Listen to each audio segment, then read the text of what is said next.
Alright, guys, review 6 Final Destination Bloodlines. Came out this year. It's rated R. It's an hour and 50 minutes. This whole film is kind of just a prequel.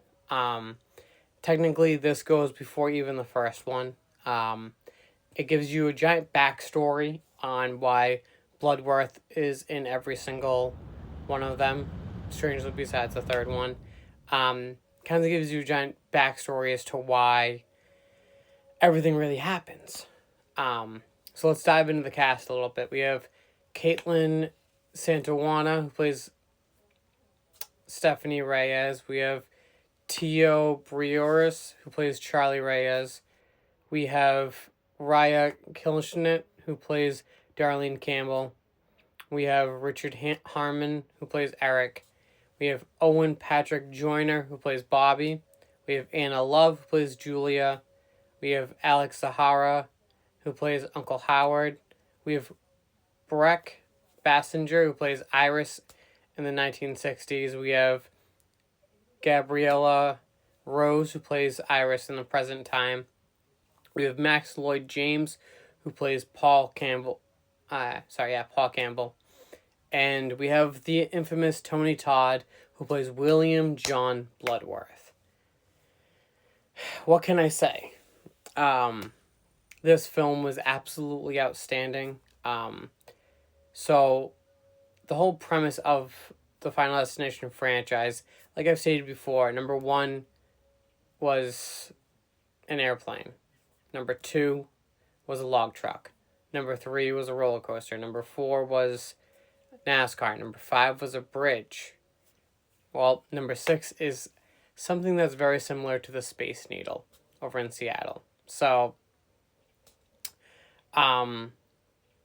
this whole film, it's absolutely phenomenal. We get introduced to Iris and her husband, pretty sure it is Paul.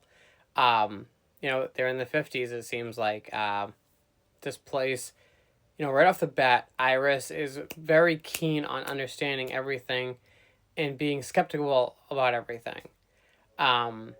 They find out that the place that they're having this party, they finished earlier than they expected, which, red flag number 1. Just the structure of it, red flag number 2. The fact that you anybody here seen Animal House? If you haven't, go watch it now. It'll probably be something that I review soon. But they reveal a song called Shout. You make me want to shout. And in the trailer to this, the band plays this song and everyone's jumping up on glass. Like, what? How stupid can you be? Like, you put the one song that everybody jumps to in a glass fucking Space Needle. Like, are you stupid? I'm like, even when I hear that song, it makes me want to jump up and down. Anyway, so, like I said, Iris can tell off the bat, something's sketchy, whatever.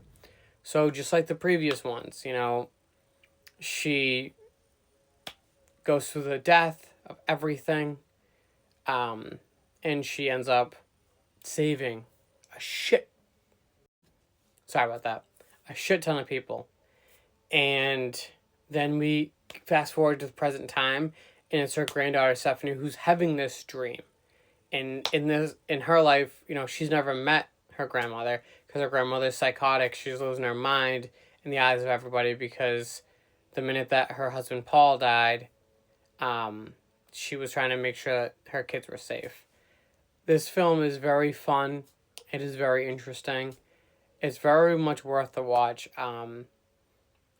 I think that this was needed for all of the Final Destination fans to have a better understanding of why this even happened in the first place. IMDb gave it a 7.1 out of 10. I give it a 5 out of 5. I went in the theaters and it was so worth it. The wait, just everything about it. The deaths were great. The connections, the characters, it was perfect. I loved it. I couldn't find it on any streaming just yet, so you have to go to the theaters. But I highly suggest you check it out because this is probably the best out of all of them. Because technically, this didn't happen the first one wouldn't have happened in the first place. So, give it a watch. Let me know what you think.